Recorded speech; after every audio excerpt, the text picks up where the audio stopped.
আমার স্বামী দ্বিতীয় স্ত্রী আমাকে আমাদের বিবাহ বার্ষিকীর দিন ঠিক মাঝরাতে ফোন করলেন। ঝগড়া করতে নয়, আমাকে অপমান করতেও নয়। ওপাশ থেকে তিনি শুধু বললেন, আপু আমি আপনাকে ফোন করেছি কারণ ঠিক 2 বছর আগে আমি ঠিক আপনার জায়গায় ছিলাম, আর আমাকে সাবধান করার মতো কেউ ছিল না। আপনার আজ রাতে এই বাসা ছেড়ে চলে যাওয়া উচিত।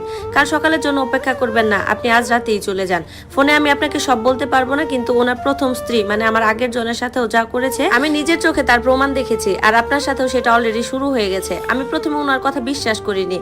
একটা বিষয় পরিষ্কার করে বলি, আমি অত সহজে আতঙ্কিত হওয়ার মতো মেয়ে নই। আমি হুট করে ব্যাগ গুছিয়ে দৌড়ে দেওয়ার মতো মানুষ না। আমি অন্ধকারে খাটের কোনায় চুপচাপ বসে রইলাম এবং ঠান্ডা মাথায় চিন্তা করলাম। আমার নাম রাইসা, আরিফের সাথে আমার বিয়ে হয়েছে 4 বছর হলো। আমরা ঢাকার ধানমন্ডিতে থাকি। আমি একটা বেসরকারি বিশ্ববিদ্যালয়ের লেকচারার। আমার বয়স 33 বছর। আমি অত্যন্ত সতর্ক এবং যৌক্তিক একজন মানুষ। আমি জিজ্ঞাসা করলাম ফোনে, আপনি কে? ভয়েস এন্ড ভিডিও জান্নাত স্টোরি। ফোনের উপাস থেকে উত্তর এলো, আমার নাম আফরোজা। 2019 সাল থেকে 2022 সাল পর্যন্ত আমি আরিফের স্ত্রী ছিলাম।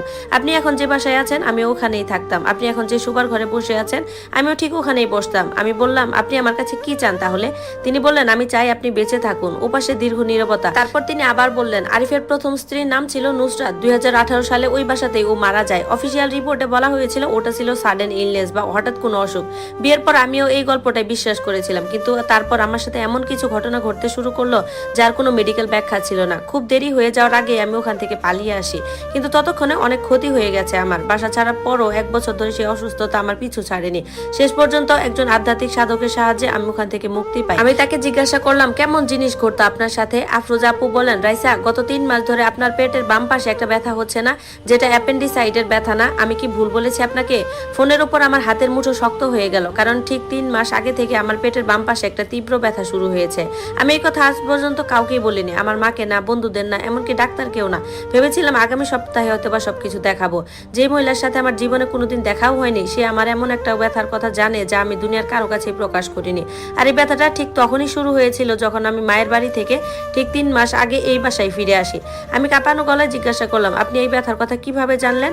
তিনি বললেন, কারণ ওই ব্যথাটা আমারও হতো ঠিক একই জায়গায়। ওই বাসায় যাওয়ার ঠিক 3 মাস পর থেকে শুরু হতো। আর নুসরাতের ডেথ সার্টিফিকেট, যার একটা কপি আমার কাছে আছে, সেখানে অফিসিয়ালি মৃত্যুর কারণ লেখা ছিল অর্গান ফেইলর, মানে বাম পাশের অর্গান। আমি খাট থেকে উঠে দাঁড়ালাম। আরিফ ঘুমাচ্ছিল।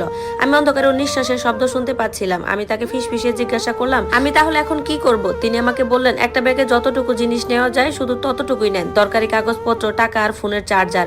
এমন কারো বাসায় যান যাকে ও খুব ভালো করে চেনে না। আপনার খুব কাছের বিশ্বস্ত কাউকে এখনো জানাবেন না, কারণ ও 1 ঘন্টার মধ্যে টের পেয়ে যাবে। ব্যাস বেরিয়ে পড়ুন আজ রাতেই। আমি বললাম, তারপর? তিনি বললেন, তারপর আপনি যেখানে পৌঁছান না কেন নিরাপদ জায়গায় গিয়ে আমাকে ফোন দিবেন। আমি আপনাকে সব খুলে বলবো, সমস্ত প্রমাণ, আমার কাছে থাকা সমস্ত কাগজপত্র, ছবি, বাসা ছাড়ার পর আমি ওখান থেকে কি কি পেয়েছিলাম সব দেখাবো। কিন্তু আগে নিজের জীবনটা বাঁচান, এখনই বের হন। তারপর আমি আমাদের বাসার বাথরুমে লক হয়ে দাঁড়িয়ে আছি। আমার স্বামী শোবার ঘরে ঘুমাচ্ছে। আমার কাছে একটা ব্যাগ আছে, সেখানে প্রয়োজনীয় ডকুমেন্ট আর ফোন আমার সাথেই আছে। আমি বিশ্ববিদ্যালয়ের একজন শিক্ষক, যে কোনো কিছু বিশ্বাস করার আগে আমি আগে প্রমাণ খুঁজি।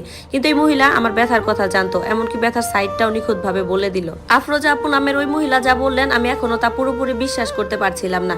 যদি উনার কথাই সত্যি হয় তবে উনি আমাকে আরো আগে কেন সতর্ক করেননি? আর উনি আমার ফোন নাম্বারটাই বাই কোথায় পেলেন? কিন্তু আবার পরক্ষণে আমার পেটের সেই বাম পাশের ব্যথার কথা মনে আসতেই আমার বুকটা কেঁপে উঠছিল। আমি পুরোপুরি না হলেও ওনাকে কিছুটা বিশ্বাস করতে শুরু করেছিলাম, কিন্তু এখন আমি যাবোটাই বা কোথায়? সবকিছু এত হুট করে ঘটে যাচ্ছে। যদি সবকিছু ভুল প্রমাণিত হয় তবে আমি আমার স্বামীকে কি জবাব দেব? আরিফকে সত্যি সত্যি আমার কোনো ক্ষতি করতে পারে? ও তো আমাকে এত ভালোবাসে, এত যত্ন নেয়। আমার কানে কাছে ফোনটা ধরা ছিল আর মাথায় এই হাজারটা চিন্তা ঘুরপাক খাচ্ছিল। ফোনের ওপাশ থেকে আফরোজা আপু আবার বললেন, আমার কথা বিশ্বাস করুন রাইসা, আপনার এখন মনে হতেই পারে ও খুব কেয়ারিং, কিন্তু নিজের ভালো চাইলে আমার উপর ভরসা করে এখনই ওখান থেকে পালান। আমি আর কথা না বাড়িয়ে সাথে সাথে ফোনটা কেটে দিলাম। ঠিক তখনই আমি দরজার বাইরে পায়ের আওয়াজ শুনতে পেলাম। আরে বিছানা ছেড়ে উঠে পড়েছে। আমি দ্রুত ফোনটা আমার পকেটে চালান করে দিলাম এবং কলে ট্যাপটা ছেড়ে দিয়ে মুখ ধোয়ার ভান করলাম। ঠিক সেই মুহূর্তেই ও বাথরুমের দরজাটা ধাক্কা দিয়ে খুললো।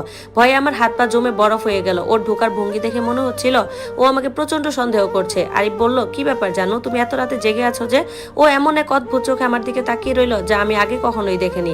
ও যেন আমার চোখের ভাষা পড়ার চেষ্টা করছিল। আমি আমতা আমতা করে বললাম, হ্যাঁ, চোখে কি যেন একটা পড়েছে, খুব খচখচ করছে, তাই ভাবলাম একটু পানি দিয়ে ধুয়ে নিই। আরিফ বলল, আচ্ছা ঠিক আছে, আমি বিছানায় তোমার জন্য অপেক্ষা করছি, জলদি এসো।